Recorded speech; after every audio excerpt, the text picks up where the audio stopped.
For today's video po, meron po tayong ayusin na preno po. Kung makikita po ninyo na stack up po yung kanyang repair kit po, so kakalasin po natin yan. At okay, nakita nyo, sinusundot po natin ng ice pick yung rubber niya sa gilid na nag-stack up na. Kasabay po niyan na tatanggalin din po natin yung kanyang lock. At pagkatapos, kumuha tayo ng long nose, hinihila po natin yung repair kit. So sobrang stack up po, ayaw nang matanggal. Dahil po sobrang stack up na, umisip po tayo ng ibang paraan. Tinanggal po natin yung tornilyo dito sa kabilang side, yung pinagkakapitan po ng hose, yung banjo bolt po. Okay? Pag natanggal natin yan, susundutin po natin ng screw, papaluin po natin para matanggal po yung repair kit.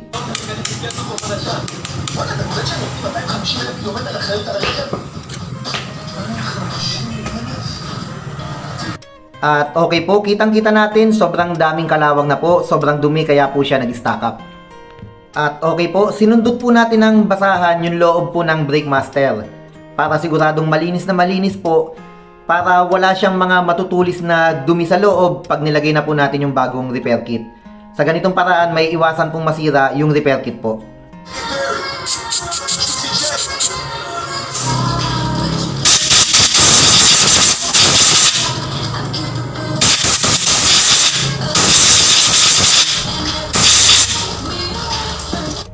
At okay po, para maikabit po natin yung bagong repair kit, yung mismong brake fluid na po ang ginawa nating pangpadulas para mailagay po natin na maayos yung ating repair kit.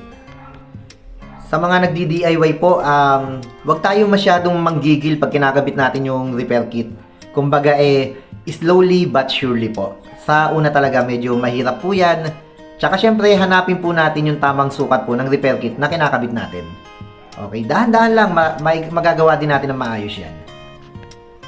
At okay po, yan po yung lock ng ating repair kit. Ayan, kailangan maikabit po natin yan ng maayos. Okay, kagaya ng sabi ko, dahan-dahan lang po. Ayan.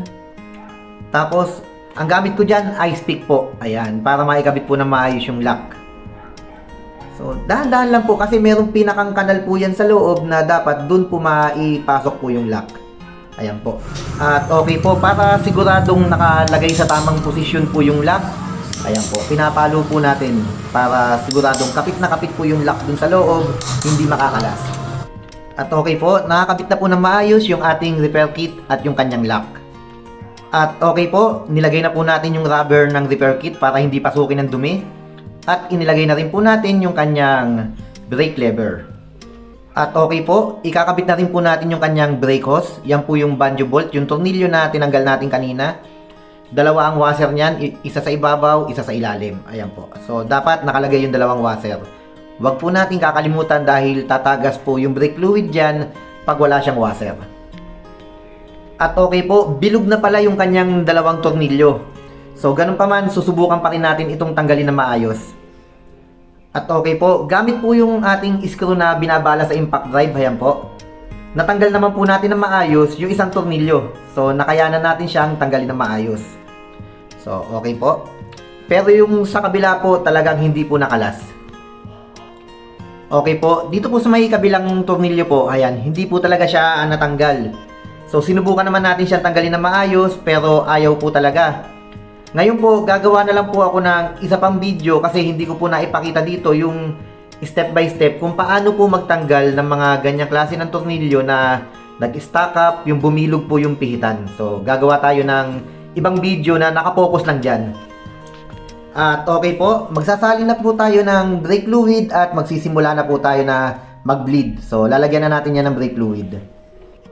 At okay po, meron tayong hindi inaasahan na mangyari dito dahil nga po sa sobrang tagal na hindi nagamit tong motor na to. Pati po yung kanyang bleeder po ay kinalawang na at nung pinihit po natin para tanggalin, ito po ay naputol. At okay po, hinihiling ko po sa inyo na magmula dito sa part ng video na to, mag-focus po tayo. Kasi meron po akong ituturo sa inyong paraan kung paano po mag-bleed ng ating mga caliper kahit po naputol na yung ating bleeder. At ito pa po ang isang problema po, kagaya po na nakita nyo, natanggal na po natin yung brake hose pero hindi po nauubos yung brake fluid.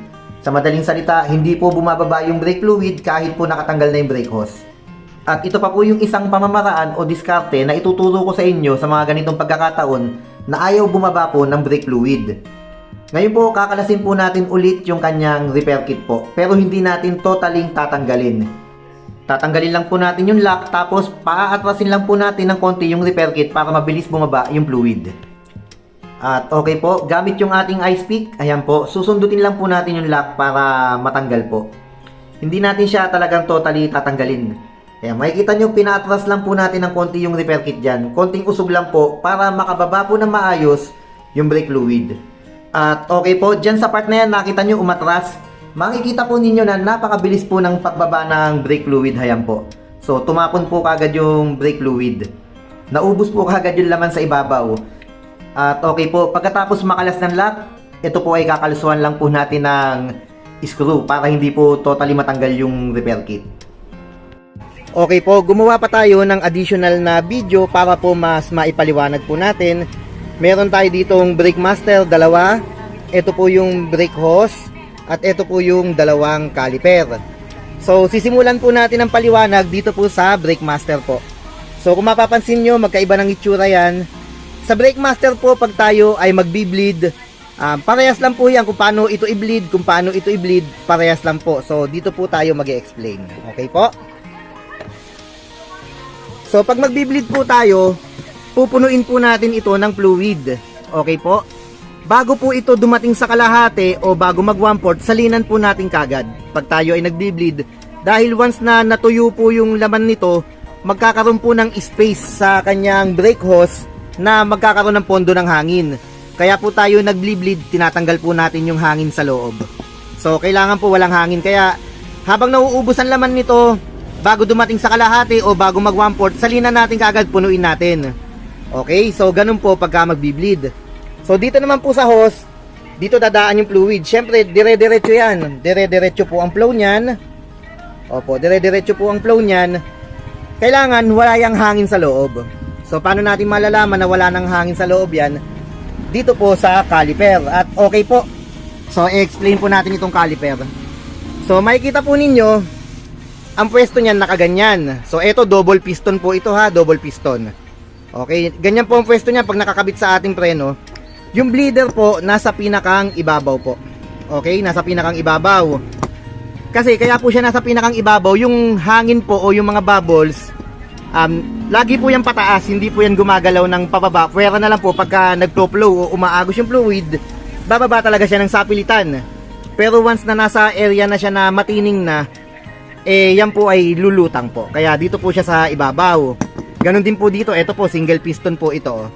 Ganyan po ang pwesto niyan. Kung makikita po ninyo, yung bleeder po nasa ibabaw din. So sa kaso po nung ginawa natin na unit, naputol yung bleeder, pinepwesto natin siya ng pagento, tapos kinakalug-kalug po natin para po yung hangin mapunta sa ibabaw at lumabas.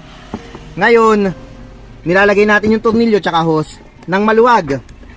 Pagento po. Okay, pasensya na po at wala akong tigakapit. Okay, hindi po natin hinihigpitan, maluwag. Para po yung fluid ay lumabas dire-diretso kasama po yung hangin hanggang sa yung kaloob-looban po nito ay mapuno ng fluid at walang hangin kasi yun po yung nagpapalakas ng preno. Pag may hangin po yan, pwedeng walang preno o pwedeng may preno pero napakahina po. Okay, so ganyan po dapat ang pwesto pag putol po yung bleeder. Etong part na to lalagay natin sa ibabaw. Opo. So ito po yung ating additional explanation po para mas maintindihan po. Okay, sa ganito naman po na double piston, makikita nyo may space siya dito magkabila. May bukol dito, may bukol dyan. Ang ginagawa ko dyan, ginegento ko siya para yung sa may kabilang part lumabas yung hangin, tapos ganyan paulit-ulit ko siyang ginaganyan para maubos yung hangin. Ganon din po, yung bolt tsaka yung hose is maluwag lang po, ayan, para lumabas. Ngayon kung makikita po ninyo na dire-diretso ang flow ng fluid at wala ng hangin, higpitan nyo na po kagad. At kagaya nga po na sabi ko, huwag nyo nga antayin na matuyo yung laman nito bago po magsalin. So okay po, maraming salamat po. So yun po yung ating additional video po para klaro lang po yung ating naging trabaho kung paano po ginagawa. Napaka useful po nito lalo na po sa napuputulan ng bleeder. Yung iba hindi talaga mabunot, yung iba nagpapalit ng bagong caliper, akala nila wala ng pag-asa na magkapreno. So ganun po ang diskarte. Okay, thanks for watching. Back to the video. At okay po, simula dito sa part ng video natin na to, dito na po tayo mag-i-start na mag-bleed. So, kailangan po punuin po natin ng brake fluid yung butas na yan. At dapat ganyan po yung kanyang posisyon. Kung makikita po ninyo, kinakalog-kalog natin ng konti para lahat po ng hangin ay pumunta sa ibabaw. Ngayon po, dapat po kasi wala po yung kahit katiting na hangin sa loob po. So, okay, nilagay na natin yung washer. At ilalagay na po natin yung tornilyo po, yung kanyang banjo bolt.